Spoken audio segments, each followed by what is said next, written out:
Pakinggan ulit natin ha, mabilisan lang. Oh. Puro naman walang kwentang ginagawa ng mga yan. At Hmm. puro kayo kabobohan sa totoo lang. Pero mo, no? Sabihin doon sa mga vlogger, puro kayo kabobohan lang, sa totoo lang. O, masasaktan nga naman yung vlogger. Puro kayo palpak. Ang sakit naman magsalita, madam. Masakit ba? O masakit na ang bulto namin dito? Sa totoo lang, nag-aabono na nga ako sa Wala sarili kong akong pera. Dahil sa kahingin nito si Madarao Wala na ito. akong Naku po, puro hingian daw ng pera ho, mga bossing. Alisin na natin yan. No. Ngayon, eto, sumagot si Robin Padilla sa pamamagitan nung kanyang Facebook page, mga boss. Oh, Robin Padilla with check. Yusek Claire, wala po ako. Ay, wala po nag-akusa sa inyo. Diyos ko, yung mga salitaan mo doon sa Senado, Claire Castro Di ba? Diyos ko. Ang punto po ay troll farm. Oh, yan nga, hindi. Sige nga, ilabas mo yung source mo niyan, Robin Padilla, para hindi namin isipin na isa ka doon sa troll. Kasi kung ganyan yung ipapakalat mo, hindi mo alam kung saan yung source. O etong post na ito, 100% galing sa mo, galing sa channel mo, o galing doon sa page mo. Papakita ko sa inyo, mga kababayan, ha? Para hindi tayo mabansagan na troll. Ruben Padilla. Robin. Ba't hindi lumalabas? Ay, putik na Ruben Padilla pala. Ruben pala yung nilagay ko kasi. Oh, ayan. Oh, naku, wala. Ayan, oh. Oh. Diba? Ayan mismo. Oh, Ruben Padilla. Oh, diba? Oh, ano dito? Yusek Claire, wala pong nag-aakusa sa inyo. Sabi ni Gerald Evans. Sumagot ka pa talaga, ha? Naku, Robin Padilla, para sa akin, wag mo na pahabain. Pahihirapan mo lang ang buhay mo. Ang punto po ay troll farm. Attorney Claire, hindi kita sa inuutusan, ha? Pero ang ko sa iyo, ang masasabi ko, sagutin mo, no? Para mahaba yung vlog namin. Oh, ang punto po ay troll farm. Sila ang nagpapalaganap ng fake news at kung sino ba ang nagpopondo sa kanila. Binoy, langya ka. Tingnan mo to, ha.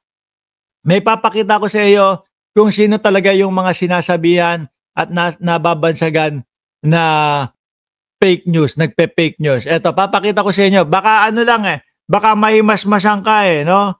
Oh, magkakaubusan kayo dyan talaga. Oh, di ba ito si Kiko Barsaga, hari ng fake news ho, mga bossing? Etong bata na to, kung ano-ano mga sinasabi niyang bata na yan, mga kababayan, na walang katotohanan po. Magkakaubusan kayo, supporter niyo yan Di ba? Yung sinusulong mo, mukhang masasapol yung mga bata nyo dyan, yung mga supporter ninyo. Kami, si Mark Ramos nag-fake news. Ano fake news dito? Yan, galing mismo doon sa Facebook page mo. Di ba?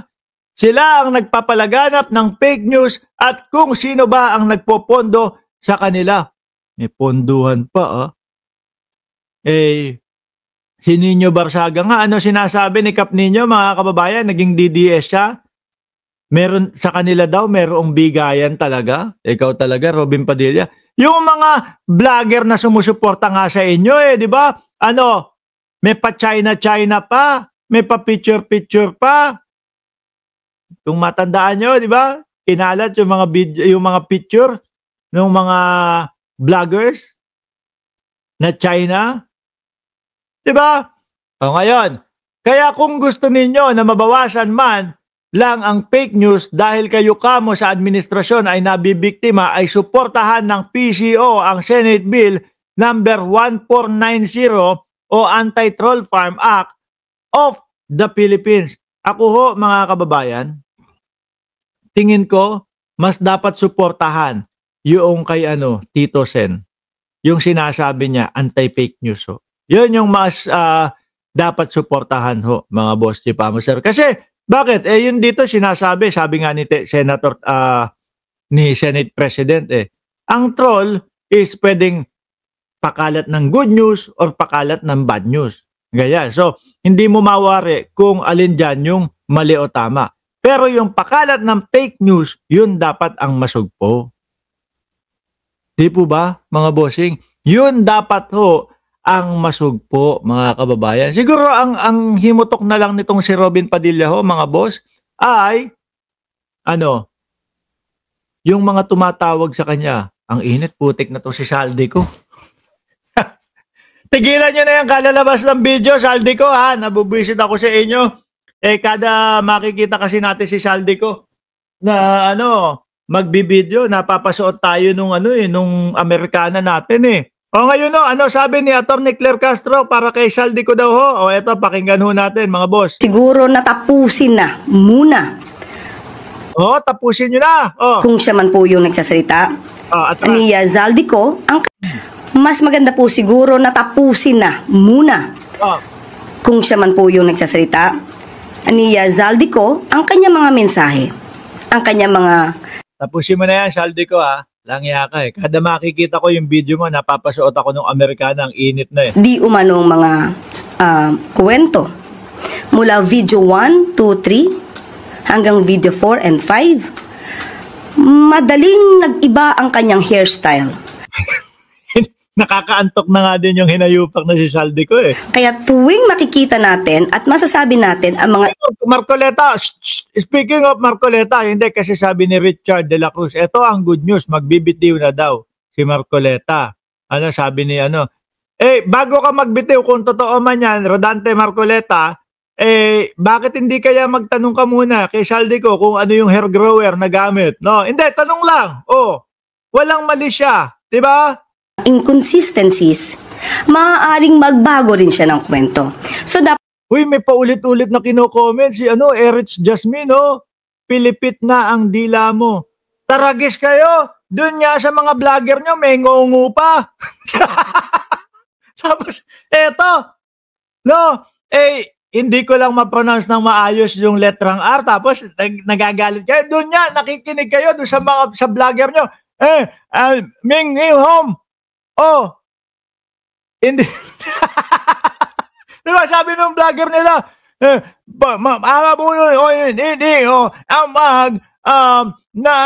iba yun, sa akin, nagre-reklamo kayo. Doon sa ngungun yung vlogger, pangumulo yun, hindi, inan nyo, iba yun, bagong spokesperson nyo yun? Tapos dito, reklamo kayo na reklamo. Diba? Tapos, painalila pa, yung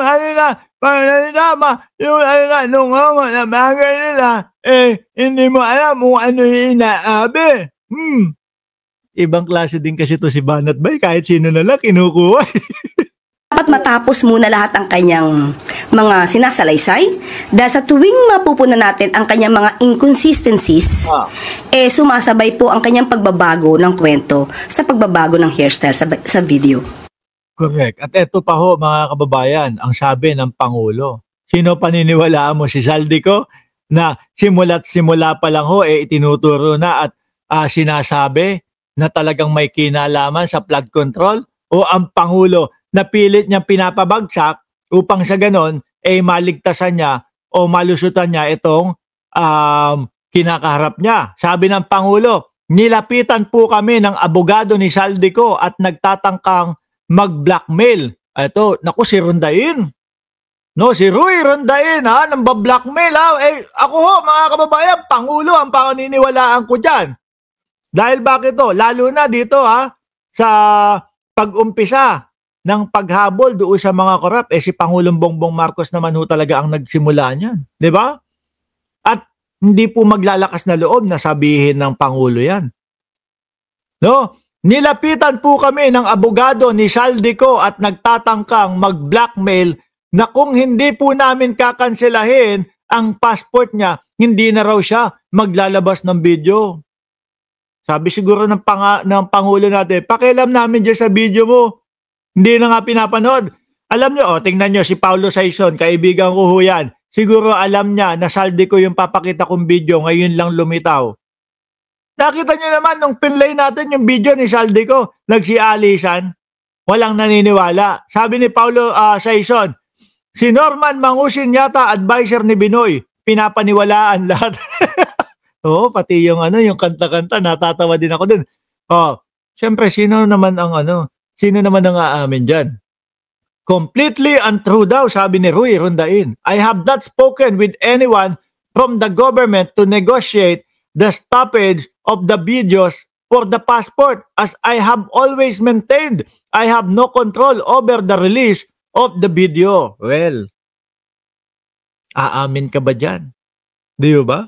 Pero yung mga galawan na ganyan, mga bossing, DDS na mga DDS, mga kababayan. Di ba? Supalpal dito si Saldico sa sinabi ni PBBM, I do not negotiate with criminals. Correct. Anyway, nawala si Lemuel. Wala na si Lemuel. Nagsawa, napagod. No, doon sa Anyway, wala na si Lemuel, mga kababayan. So, magpapaalam na ako. Bakit? Pupunta ako doon kay Pogi. No, pupunta ako doon sa ipapaservice ko yung sasakyan. No, congratulate nyo yung sarili ko. Congratulate yung sarili. Bakit? Nabenta ko na yung Audi. Magpapaalam na ako mga boss chief amo sir. Maraming salamat and God bless po sa ating lahat. Escalera Brothers. Uy, lintik ka Escalera Brother. Ang tagal na kitang nakikita dyan. Ngayon ka lang nag-subscribe. Salamat po sa inyo. Muli po, maraming salamat and God bless po at happy birthday ulit kay Chay